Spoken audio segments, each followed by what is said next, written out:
Big focus பகுதியில் அதிமுகவுடைய முன்னாள் அமைச்சர் திருமதி கோகுல இந்திரா அவர்கள் நினைக்கிறார். பேசலாம். மேடம் வணக்கம். வணக்கம். அதிமுக பாஜகவுடைய கூட்டணி பேச்சுவார்த்தை ஒரு முற்றுப்புள்ளி வைக்கப்பட்டிருக்கு. இப்போதைக்கு ரெண்டு பேருமே அவங்கவுங்க பாதையில் பயணிக்கலாம் அப்படின்னு டிசைட் பண்ணிட்டாங்க அப்படின்றத ஒரு அண்மை செய்தியாக பார்த்தோம். ஏன் எடப்பாடி பழனிசாமி அவர்கள் இந்த முடிவில் இவ்வளவு தீர்க்கமாக இருக்காரு? அண்ணாமலையோடு இருக்கக்கூடிய மோதலா இல்லை தமிழ்நாட்டுக்கு இழைக்கப்பட்ட அநீதி அப்படின்றது கருதுறீங்களா? எதற்காக இந்த முடிவு, தீர்க்கமான முடிவு? இனிமேல் பாஜகவோட கூட்டணி அப்படின்ற பேச்சுக்கு இடம் இல்லையா? பாஜகவோட கூட்டணி இல்லை, கூட்டணி வேண்டாம் அப்படிங்கிறத நாங்கள் ஒரு 2-3 மாதங்களுக்கு முன்னாடியே அதிமுக எடுத்துட்டாங்க. இன்றைக்கு பாரதிய ஜனதா கட்சி இன்றைக்கி நாங்கள் முற்று பெற்றுக்கோம், முடிச்சிருக்கோம் அப்படின்னு சொல்லலாம். காரணம் என்னென்னா, உங்கள் எல்லாருக்குமே தெரியும், எங்களுடைய கழகத்தின் பொதுச் செயலாளர் எப்போவுமே போன முறை பாரதிய ஜனதா கட்சியோடைய ஆளுங்கட்சியாக நாங்கள் முதலமைச்சராக இருக்கும் பொழுதும் அந்த நேரத்துலையும் கூட்டணி வைக்கக்கூடிய 2 தேர்தல்களில், பாராளுமன்ற தேர்தல், சட்டமன்ற தேர்தல் பார்க்கும் பொழுது கொள்கை என்பது வேறு, கூட்டணி என்பது வேறு. தேர்தலுக்கான கூட்டணி, ஆனால் எங்களுடைய கொள்கை என்பது, எங்களுடைய கொள்கை ஸ்திரமான ஒரு கொள்கை அப்படிங்கிறத வலியுறுத்தி எல்லா இடத்துலையும் சொல்லியிருக்காங்க. அதிமுக தலைமையில் தான் தமிழ்நாட்டில் கூட்டணி அப்படிங்கிறதையும் சொல்லி ஏற்படுத்தப்பட்ட ஒன்று. இப்போ சமீப காலங்களில் பார்த்திங்கன்னா,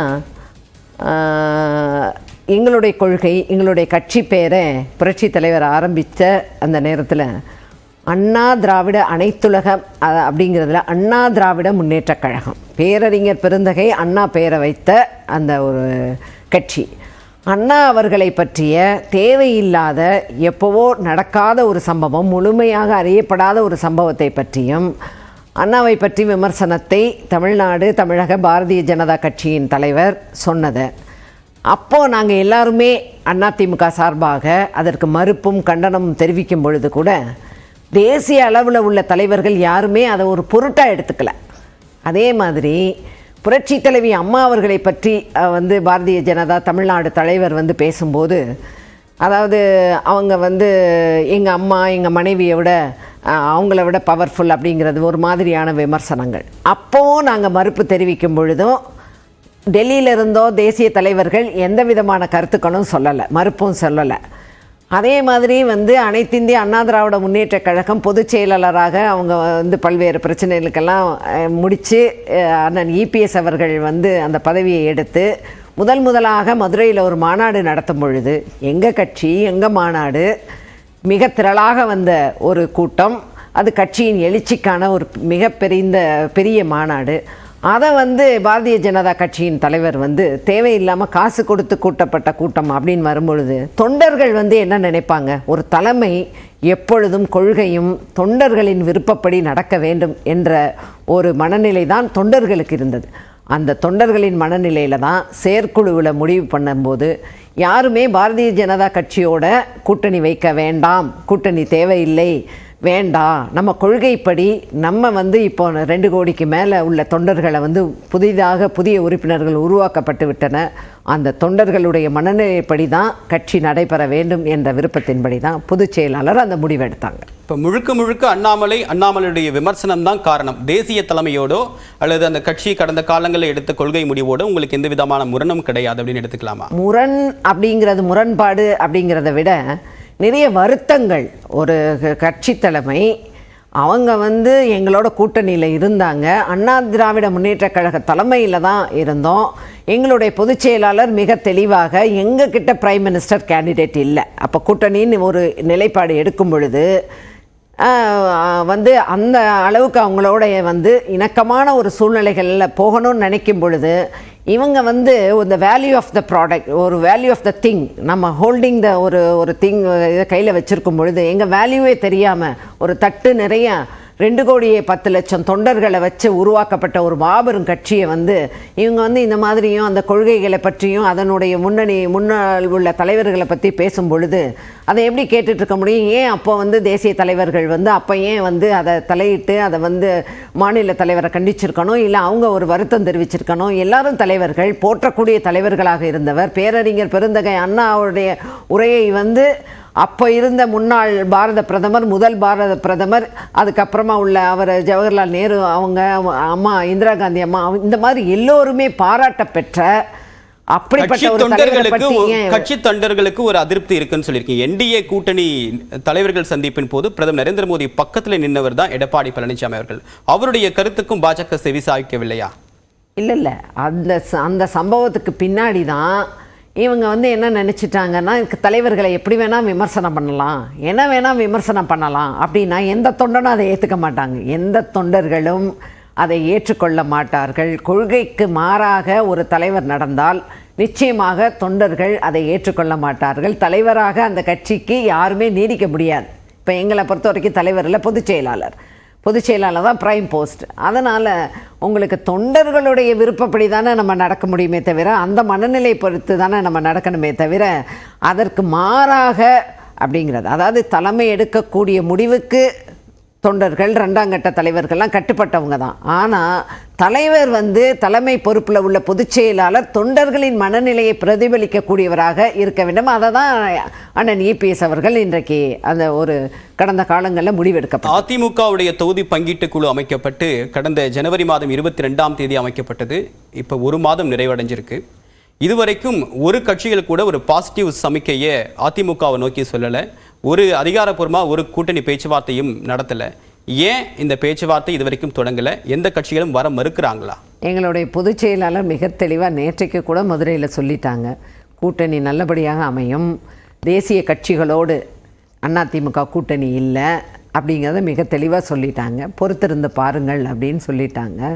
அப்படி ஒருவேளை கூட்டணிகள் அப்படிங்கிறத அமைக்கவில்லை அப்படின்னா அந்த சூழ்நிலையில் கூட 40 தொகுதிகளிலும் ரெட்டலை போட்டியிடும் அப்படிங்கிறதையும் சொல்லியிருக்காங்க.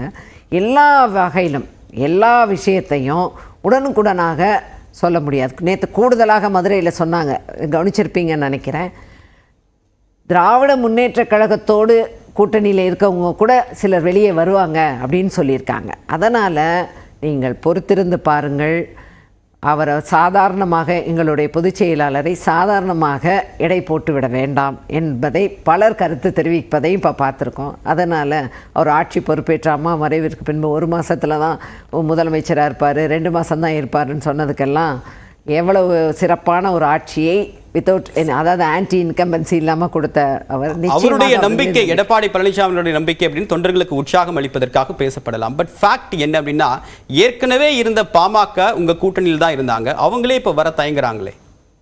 அதாவது நீங்களா ஒரு கற்பனையும் நீங்களா ஒரு யூகங்களையும் எடுத்துக்கிட்டா தயங்குறாங்க அவங்க வர்றதுக்கு. அதாவது நாங்கள் கூட்டணி மக்களோடு வைத்து கொண்டிருக்கக்கூடிய கூட்டணி தான் மாபெரும் கூட்டணி, மக்களை நம்பிதாங்கிறதுல நாங்கள் உறுதியாக இருக்கோம். அவங்க கூட்டணி வரல, இவங்க கூட்டணி வரல அப்படிங்கிறதுங்கிறது அதுக்கு அடுத்த கட்டம். அந்த அடுத்த கட்டத்தில் நம்மளே யூகங்களை அதாவது உங்கள் விருப்பமோ பத்திரிகையாளர்கள் விருப்பமோ இல்லை எதிர்கட்சிகள் எங்களுக்கு எதிராக உள்ளவங்களோட விருப்பத்தை ஒரு குழப்பத்தை ஏற்படுத்தணும்னு மிக தெளிவாக பொதுச் செயலாளர் சொல்கிறோம். பொறுத்திருந்து பாருங்கள், சட்டமன்ற கூட்டத்தொடர் முடிந்தவுடனே மிகச்சிறப்பாக எல்லா அறிவிப்புகளும் வரும், கூட்டணியோடு நாங்கள் தேர்தலை சந்திக்க போகிறோம்னு சொல்லியிருக்காங்க. அப்படி இருக்கும் பொழுது நம்ம ஏன் யூகங்களுக்கும் நம்ம பொறுத்திருந்து மக்கள் தொண்டர்கள் தெளிவாக இருக்காங்க. இது யூகம் அப்படின்னா மாநில கட்சிகளோட பேச்சுவார்த்தை அப்படின்னு நடத்திட்டு இருக்கா அதிமுக? இல்லை, அதாவது பொதுச் செயலாளர் சொன்ன கருத்துக்கள் அப்படின்னா நிச்சயமாக ஒரு நல்ல எங்கள் கொள்கைக்கு முரண்படாத, எங்களுடைய எந்த கருத்துக்களுக்கும் முரண்படாத உள்ள ஒரு கூட்டணி அமைக்கப்படும் அப்படின்னா அமைக்கப்படும். ஓகே, மெகா கூட்டணி அமைக்கப்படும் அப்படின்றது ஒரு உறுதி, அது உங்களுடைய நம்பிக்கை. ஆனால் கடந்த காலங்களில் ஜெயலலிதா அவர்கள் கூட்டணி அழைப்பை கொடுத்தா போயஸ் கார்டன் வாசலில் அவ்வளோ கட்சிகள் அணிவகுத்து நிற்கும். அந்த காட்சியில் நாங்களும் பார்த்துருக்கோம்.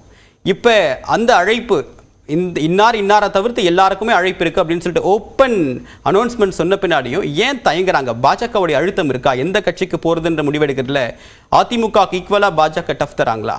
இல்லை, ஓப்பன் இப்போ நாங்கள் கட்சி, இப்போ பாரதிய ஜனதா கட்சி ஓப்பனாக எங்கள் கதவு திறந்திருக்கு, ஜன்னல் கதவு கூட திறந்திருக்கு அப்படின்னு சொல்கிற மாதிரி ஓப்பனாக அதிமுக எங்கேயும் சொல்லலை. கூட்டணி அமைக்கப்படும், கூட்டணி நல்ல எங்களோட ஒத்துப்போகிற கூட்டணி உங்களுக்கு வெகு விரைவில் அறிவிப்பு கொடுக்கப்படும் அப்படிங்கிறத தான் சொல்லியிருக்காங்களே தவிர எங்கள் கதவு திறந்திருக்கோம், எங்கள் ஜன்னல் திறந்திருக்கோம் அப்படிங்கிற மாதிரி இல்லை. பேச்சுவார்த்தை அமைக்கப்படும் அப்படிங்கிற உறுதியான கருத்தை பொதுச் செயலாளர் சொல்லிட்டு இருக்கிறத தான் நம்ம பார்க்கணுமே தவிர கதவு திறந்து யாருமே வரல அப்படிங்கிறத யூகங்கள் வேண்டாம் அப்படிங்கிறதான் சொல்கிறேன் நான். கட்சி சின்னம் முடக்கப்படும், கட்சி சின்னம் எங்களுக்கும் உரிமை இருக்கு அப்படின்னு சொல்லிட்டு ஓபிஎஸ் தரப்பு ஒரு குரல் எழுப்புறாங்க. ஒரு பக்கம் பாஜகவுடைய அழுத்தம், இன்னொரு பக்கம் சசிகலா, டிடிவி தினகரன், இந்த மாதிரியான நிறைய புறச்சூழல் அழுத்தம் இருக்கு. வெற்றி ஈட்ட வேண்டிய நிர்பந்தத்தில் எடப்பாடி பழனிசாமி அவர்கள் இருக்கார். இந்த மாதிரி எல்லா அழுத்தமும் தற்போது இபிஎஸ் நெருக்கடிக்கு கொடுக்குதா? மாண்புமிகு இதயதெய்வம் புரட்சி தலைவர் மறைந்ததற்கு பின்பு புரட்சி தலைவி அம்மா அவர்கள் பார்க்காத சோதனையா, பார்க்காத கட்சியின் பிரிவினைகளா, எத்தனையோ அவமானங்கள், எத்தனையோ வழக்குகள், எல்லாத்தையும் மீறி தான் இந்த கழகத்தை ஒரு பரிணாம வளர்ச்சியை கொண்டு வந்து வெற்றிகரமாக கொண்டு வந்தாங்க. அதே பாணியில் தான் எங்களுடைய பொதுச் செயலாளர் பல்வேறு வழக்குகள், எல்லா வழக்குகளையும் நியாயத்தின் அடிப்படையில், உண்மைக்கு அடிப்படையில் நல்ல தீர்ப்பு பெற்று தேர்தல் கமிஷன் அங்கீகாரம் கொடுக்கப்பட்டு ஈரோடு எலெக்ஷனில் கூட பல்வேறு பிரச்சனைகள் அப்படிங்கிற சூழ்நிலையெல்லாம் மாறி பாரதிய ஜனதா கட்சி வேட்பாளர் நிப்பாட்டினா அந்த நாங்கள் வாபஸ் பண்ணிக்கிறோம்னு சொல்லக்கூடிய தலைவர் அல்ல எங்களுடைய பொதுச் செயலாளர். அதிமுக கேண்டிடேட் இவங்க தான் அப்படின்னு அனௌன்ஸ் பண்ணக்கூடியது. அதுக்கு வழக்கு போட்டு அதையும் வெற்றி கண்டு அவைத்தலைவருடைய ஒப்புதலோடு கையெழுத்தோடு ஏ ஃபார்ம் பி ஃபார்மில் தேர்தலை கண்டோம்.